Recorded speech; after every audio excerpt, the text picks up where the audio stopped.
Hi, thanks for joining me for this quick video on resolving conflict. Conflict is a natural part of life. Whenever two or more people interact, there is the possibility for conflict. This happens when one party perceives that another party has negatively affected or is about to negatively affect something that the first party cares about. This means that conflict is all about the perception. If no one's aware of a conflict, it's generally agreed that no conflict exists. Some of us are really good at navigating conflict in relationships, but many of us hate it. In reality, conflict is normal and healthy.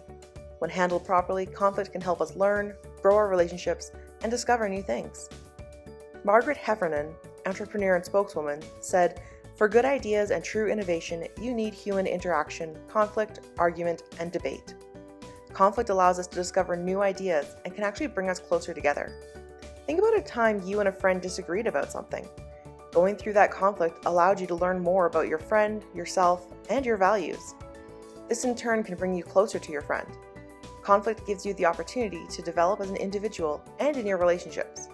It can even inspire creativity as you try and find solutions that work for everyone and help you appreciate the diversity of opinions and ideas. Now that being said, conflict isn't always good. Unresolved conflict can cause mental health concerns. When people feel like there is no solution in sight, or they feel that their opinions go unrecognized by other group members, they can become stressed. They may have problems sleeping, start avoiding people or activities that involve the conflict, or struggle to control their emotions. When conflict escalates without mediation, intense situations may also arise. It's unfortunate, but conflict can cause violence, resulting in health and legal problems. Healthy conflict resolution skills can help mitigate these negative effects. If a conflict is managed properly, we all benefit and grow from it. So how do we manage conflict in a healthy way? Here are a few tips on resolving conflict. Recognize and manage your emotions. Emotional awareness is the key to understanding yourself and others. Many people try to ignore strong emotions such as anger, sadness, and fear. But if you don't know how you feel or why you feel that way, you won't be able to understand your own needs or communicate effectively to smooth over disagreements. Additionally, when you're in control of your emotions, you can communicate your needs without threatening, frightening, or punishing others. Anger management is particularly important to be able to resolve conflict in a healthy way.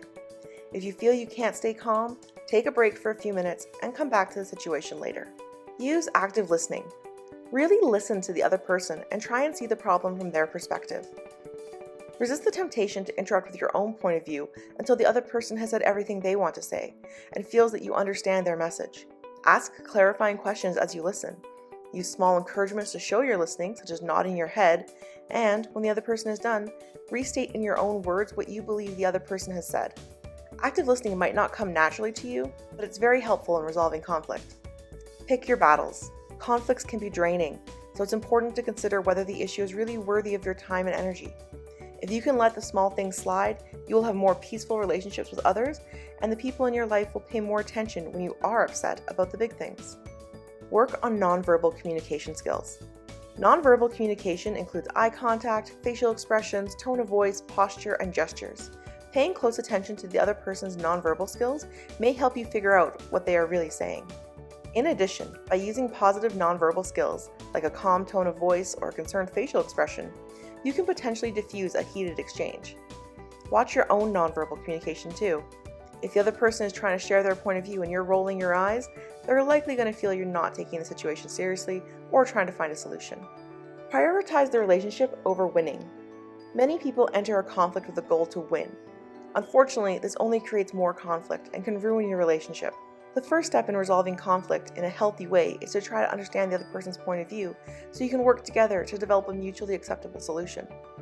Everyone involved should be able to share their point of view and outline their needs, generate a list of possible solutions, and choose an option that meets as many needs as possible and is acceptable to all. It's really about shifting our mindset from defining the conflict as me against you to you and me against the problem. Fight fair. The way we approach a conflict has a significant impact on whether it will be resolved in a positive or negative way. So be respectful. Treat the other person the way you want to be treated. And be specific about what is bothering you or what you need. Make sure you're not attacking the other person, so no name calling, yelling, hitting, accusing, or threatening. Using I statements instead of you statements. For example, I feel hurt when, instead of you are so mean when you. Don't generalize. Avoid words like never or always. Avoid exaggerating as well. Stick with the facts and your honest feelings and stay in the present. Don't bring up other problems you've had in the past that aren't related to this issue. And avoid clamming up. Positive results can only be attained with two-way communication. Perhaps the most important tip, learn to say sorry. If you need to, stand in front of the mirror and practice. If you are wrong, accept it. Doing so will not make you a wimp. Only a strong person has the strength to say sorry. This simple word can work like magic. Try it. Let's recap. Conflict is normal and can even be healthy. When we experience conflict, we can grow as a person, and being able to resolve conflict allows our relationships to become stronger.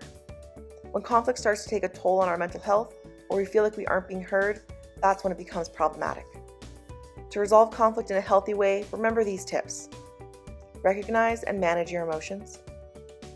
Use active listening. Pick your battles.